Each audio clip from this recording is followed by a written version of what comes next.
Dear student, welcome to English class. Today's lesson is changing sentence.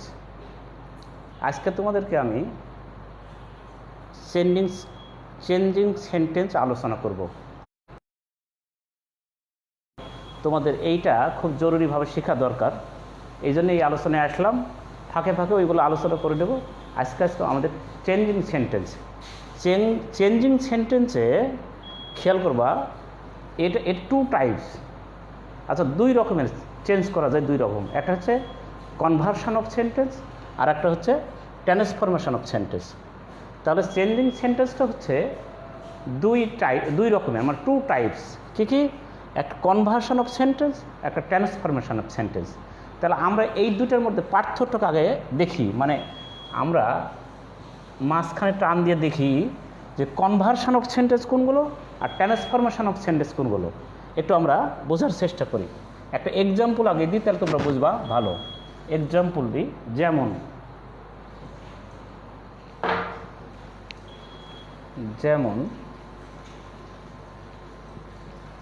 He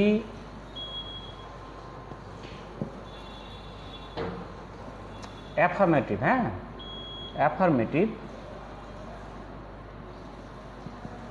affirmative he is a good boy. এইটাকে আমরা যখন negative করব তখন কি হবে দেখো। এইটাকে যখন নেগেটিভ করব তখন he is not a good boy. ঠিক আছে, এইটা হচ্ছে কনভার্সন অফ সেন্টেন্স। আর ট্রান্সফরমেশন অফ সেন্টেন্স একটা এক্সাম্পল দিই, তারপর দুইটাকে বোঝাতে সুবিধা হবে। একটা এখানে দেখো, যেমন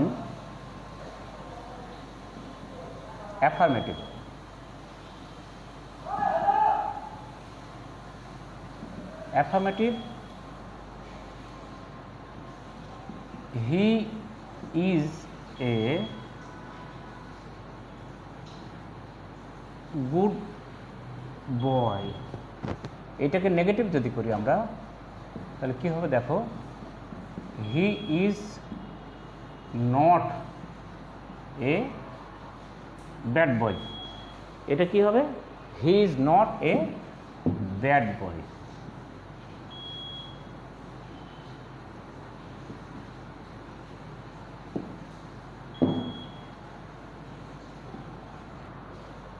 একটা এক্সাম্পলের মাধ্যমে তোমরা বুঝতে পারবা, খুব ক্লিয়ার হবা কনভার্সন অফ সেন্টেন্স আর ট্রান্সফরমেশন অফ সেন্টেন্স।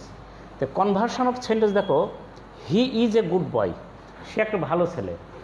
এইটা অ্যাফার্মেটিভটাকে যখন আমরা নেগেটিভ করি তখন he is not a good boy, সে ভালো ছেলে নয়। অর্থাৎ এইখানে দেখো both formation and meaning are changed, মানে দুটোই পরিবর্তন হয়ে যাচ্ছে। মানে এর গঠনটাও পরিবর্তন হচ্ছে, আবার দেখো মিনিংটাও পরিবর্তন হচ্ছে। কিন্তু ট্রান্সফরমেশনে তোমার গঠনের পরিবর্তন হবে, কিন্তু মিনিংয়ের পরিবর্তন হবে না। তাহলে ট্রান্সফরমেশন কি বলছে দেখো, he is a good boy, সে একটা ভালো ছেলে। এটাকে নেগেটিভ করলে কি বলছে, হি ইজ নট এ ব্যাড বয়, মানে সে খারাপ ছেলে নয়। একটা এক্সাম্পল দিলাম, তাহলে কি হলে, সে ভালো ছেলে, অর্থাৎ সে খারাপ ছেলে নয়, মানে সে ভালো ছেলে। তোমার মিনিংয়ের কোনো চেঞ্জ নাই, অর্থের কোনো পরিবর্তন হচ্ছে না, এখানে গঠনের পরিবর্তন হচ্ছে। তাহলে কি হচ্ছে, তোমার কনভার্সন অফ সেন্টেন্সে ফরমেশন অ্যান্ড চেঞ্জ, তোমার মিনিং পরিবর্তন হচ্ছে, দুটাই পরিবর্তন হচ্ছে। কিন্তু ট্রান্সফরমেশনে শুধু তোমার ফরমেশনের অর্থাৎ গঠনের পরিবর্তন হচ্ছে, অর্থের পরিবর্তন হচ্ছে না। তাহলে দুটার যখন পরিবর্তন হবে তখন সেটা হচ্ছে তোমার কনভার্সন অফ সেন্টেন্স। তাহলে দেখো, গঠন এবং অর্থের পরিবর্তন হলে তাকে কি বলে, তাকে বলা হয় conversion of sentence. Conversion of sentence sentence বলে। ঠিক আছে, গঠন এবং অর্থের পরিবর্তন হলে তাকে কনভার্সন অফ সেন্টেন্স বলে। আর ট্রান্সফরমেশন সেন্টেন্স কাকে বলে দেখো,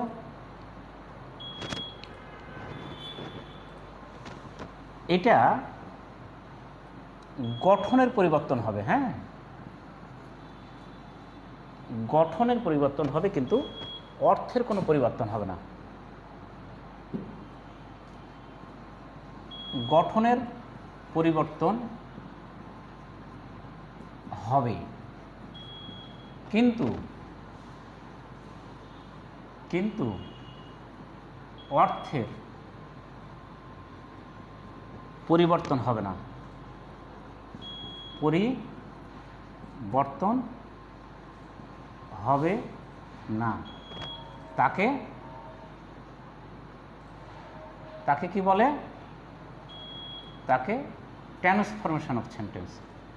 ট্রান্সফরমেশন অফ সেন্টেন্স বলে। ঠিক আছে, তাহলে আবারও দেখা যাক কনভার্সন অফ সেন্টেন্সে কি বলছে। গঠন এবং অর্থের পরিবর্তন হলে তাকে কনভার্সন অফ সেন্টেন্স বলে, কিন্তু গঠনের পরিবর্তন হবে কিন্তু অর্থের পরিবর্তন হবে না, তাকে বলা হয় ট্রান্সফরমেশন অফ সেন্টেন্স। তাহলে আমার মনে হয় তোমাদেরকে বোঝাতে পেরেছি, তোমরা বিষয়টা ক্লিয়ার হয়েছো। আরও একটা এক্সাম্পল দেওয়া যেতে পারে। আবার দেখো একটা এক্সাম্পল দিয়ে আমি দিচ্ছি। দেখো, যেমন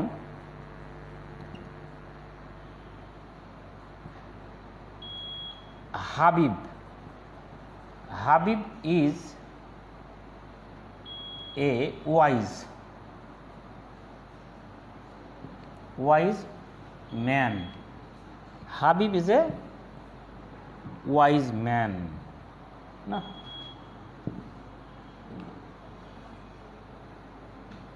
Habib is a wise man. এটাকে যখন আমরা নেগেটিভ করব তাহলে কি হবে? Habib is not a wise man. ঠিক আছে, দেখো এখানে অর্থের এবং গঠনের দুটোই পরিবর্তন হলো। যদি অর্থের এবং গঠনের দুটোই পরিবর্তন হয় তাহলে সেটাকে বলা হচ্ছে কনভার্সন অফ সেন্টেন্স। আর এইখানে একটা দেখো, আর একটা দেখি, যেমন ওইটাকে আমি দেখাচ্ছি, দেখো, তাহলে তোমরা বুঝতে সুবিধা হবে। কি লিখছে? যে হাবিব ইজ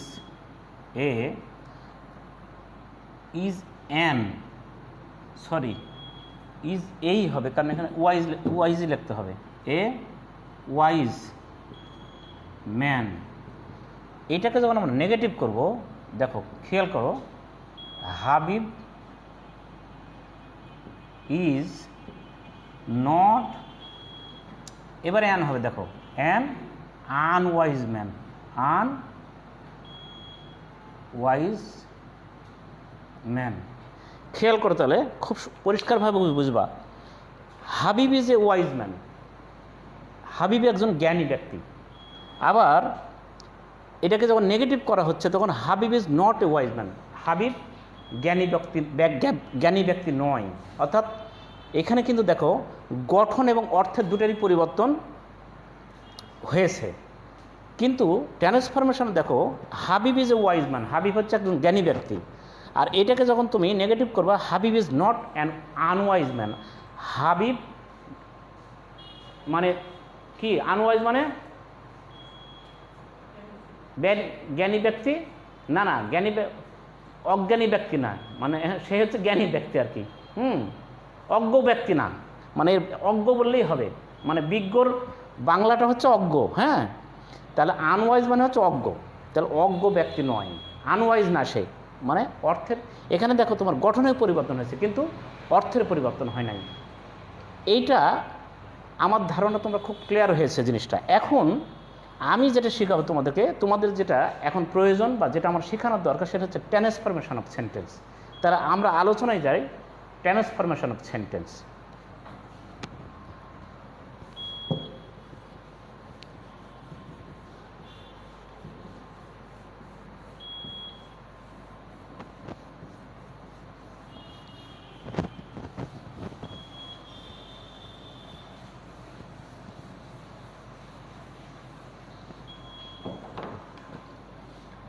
তাহলে ট্রান্সফরমেশন সেন্টেন্স, ট্রান্সফরমেশন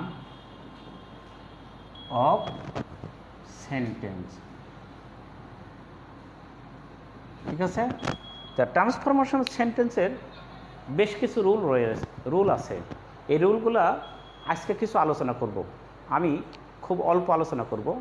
তো সেইগুলো দিয়ে একটা আমরা শুরু করি, দেখো তোমরা বুঝতে পারবা খুব সহজেই, একটু মনোযোগী হবা তাহলে বুঝতে পারবা। রুল নাম্বার 1, 1 নম্বর রুলে বলছে, দেখো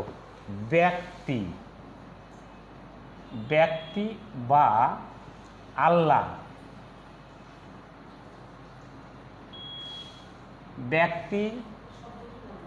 ব্যক্তি বা আল্লাহর ক্ষেত্রে অনলি বা অ্যালোন থাকলে ব্যক্তি বা আল্লাহর ক্ষেত্রে অনলি বা অ্যালোন থাকলে নেগেটিভ করার সময়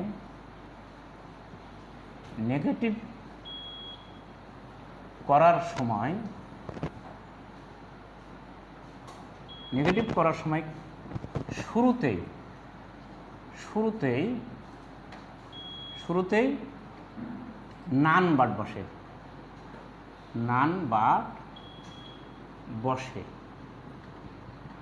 যেমন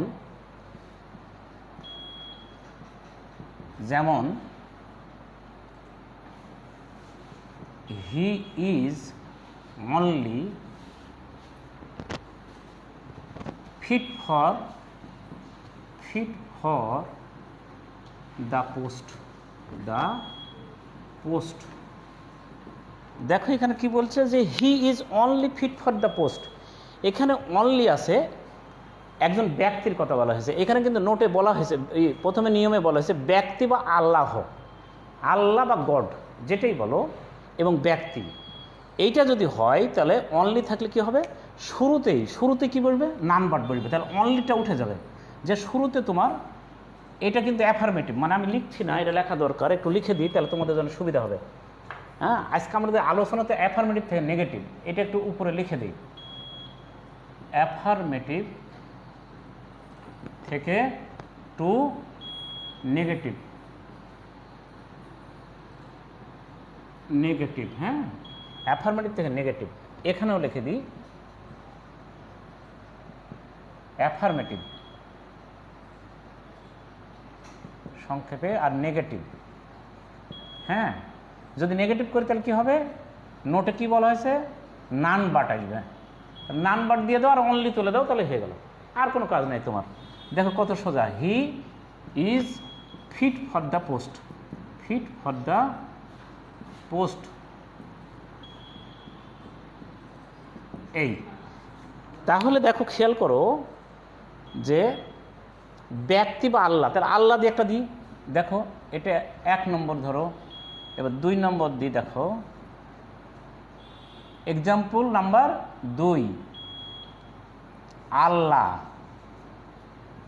ক্যান অ্যালোন হেল্প আস। এখানে বলছে Allah can alone help us, মানে আল্লাহ, কেবলমাত্র আল্লাহ আমাদেরকে সাহায্য করতে পারে। তাহলে এইখানে দেখো অ্যালোন আছে, আমি কি বলেছি, অনলি বা অ্যালোন যদি থাকে তার নেগেটিভ করার সময় নান বাট বসে। কোথায় বসে, শুরুতেই বসে, তাহলে সেন্টেন্সের শুরুতেই বসে। তাহলে নেগেটিভ করলে আমরা সেন্টেন্সের শুরুতে কি বসাবো, নান বাট দিয়ে তুমি অ্যালোনটা তুলে দিলে হয়ে গেল, আর কোনো কাজ নাই।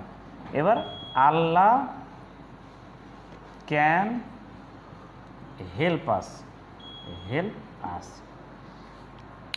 তাহলে দুটো এক্সাম্পল দিলাম আমি। এইবার দেখো এই অনলি আর অ্যালোনের কিন্তু তিনটা রুল আছে। এবার আমরা বস্তুর ক্ষেত্রে যাব। বস্তুর ক্ষেত্রে কি নিয়মটা দেখো। তাহলে এটা নিশ্চয়ই তোমরা বুঝেছো যে অনলি আর অ্যালোং এটা যেখানেই থাক না কেন তোমার শুরুতেই কিন্তু তোমার নান বাট বসাতে হবে। আবার এখানে অনলি কিন্তু প্রথমে তুমি বসাতে পারো। আমি প্রথম সেন্টেন্সে যেমন অনলি পরে বসাইছি, এটা আমি প্রথমেও বসাতে পারি। কিভাবে দেখো, only he is fit for the post, এটাও কিন্তু এটাও রাইট হবে। তা এইরকম সেন্টেন্স থাকলেও কিন্তু অনলির পরিবর্তে তোমার নান বাট বসবে। হ্যাঁ, আচ্ছা, তাহলে আমার মনে হয় নিশ্চয়ই এই রুলটা তোমরা বুঝে গেছো। আমি নেক্সট রুলে যাই, পরের নিয়মে যাই। দেখো এর তিনটা রুল আছে কিন্তু এই অনলি অ্যালোনের। এবার বস্তুর ক্ষেত্রে, এবার কার ক্ষেত্রে হবে, এবার 2 নম্বর নিয়ম হচ্ছে বস্তুর ক্ষেত্রে। বস্তুর ক্ষেত্রে কি বলবে দেখো, কোশ্চেন নম্বর 2 বস্তুর ক্ষেত্রে। তাহলে বস্তুর ক্ষেত্রে জায়গাটা লম্বা হয়ে গেল গো, এখানে বুঝতে একটু অসুবিধা হবে। তাহলে আমরা কি করব, একটু কাছে কাছে লিখবো নাকি, একটু কাছেই লিখি। এখানে দেখতে না হলে সুন্দর লাগবে না। রুল নম্বর 2 বস্তুর ক্ষেত্রে। বস্তুর ক্ষেত্রে, আচ্ছা আচ্ছা, তাহলে বস্তুর ক্ষেত্রে তাও দেখতে সুন্দর লাগছে না। আমি একটু পুরোটাই লিখবো নাকি তাই ভাবছি। আচ্ছা, আর একটা বুদ্ধি আছে, আর একটা বুদ্ধি আছে, আর একটু ক্লোজ করে নিই। এইখানে রুল নাম্বার 2, ঠিক আছে, বস্তুর ক্ষেত্রে। এই যে এবার কিছুটা ক্লোজ হলো। হ্যাঁ, এইবার তোমাদের বুঝতে অসুবিধা হবে না। হ্যাঁ, তাহলে বস্তুর ক্ষেত্রে অ্যালং অনলি বা অ্যালং থাকলে নেগেটিভ করার সময় নাথিং বাট বসে। শুধু এইখানে নান বাটের জায়গাতে কি বলবে, নাথিং বাট বলবে। Nothing but. এক্সাম্পল দেখো, যেমন যেমন অ্যাফার্মেটিভ। অ্যাফার্মেটিভ দেখো,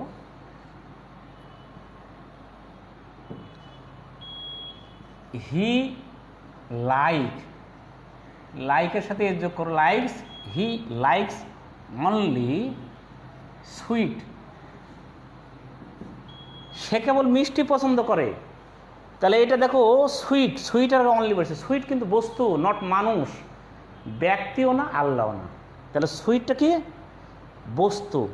তাহলে আমি কি লিখেছি, বস্তুর ক্ষেত্রে অনলি বা অ্যালন থাকলে নেগেটিভ করার সময় শুরুতে, এইটা শুরুতে হবে না, এইখানেও একটা শুরুতে বসবে না। এইটা কোথায় বসবে, নাথিং বাটটা বসবে হচ্ছে ঠিক বস্তুর পূর্বে। বস্তুর পূর্বে, এই কথাটা লিখে দিই, বস্তুর পূর্বে। হ্যাঁ, এইবারটা ঠিক হলো। হ্যাঁ, বস্তুর পূর্বে নাথিং বাট বসে।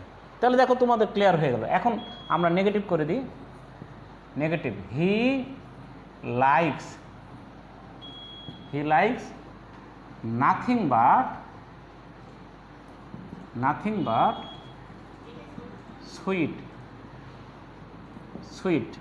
ঠিক আছে, এবার নিশ্চয়ই তোমরা বুঝতে পারছো যে সুইটের পূর্বে কিন্তু নাথিং বাট বসানো লাগে হলো। এটা কিন্তু শুরুতে বলবো না, খেয়াল করবা কিন্তু এইখানে কিন্তু আমি লিখেও দিয়েছি বস্তুর পূর্বে, অর্থাৎ যে বস্তুটা তার পূর্বেই অনলি থাকবে এবং সেইখানেই কিন্তু তোমার নাথিং বাট বলবে। তাহলেই তোমার নেগেটিভ হয়ে গেল। তাহলে 2 নম্বর রুল। আর 3 নম্বর, এটা আর একটা রুল আছে।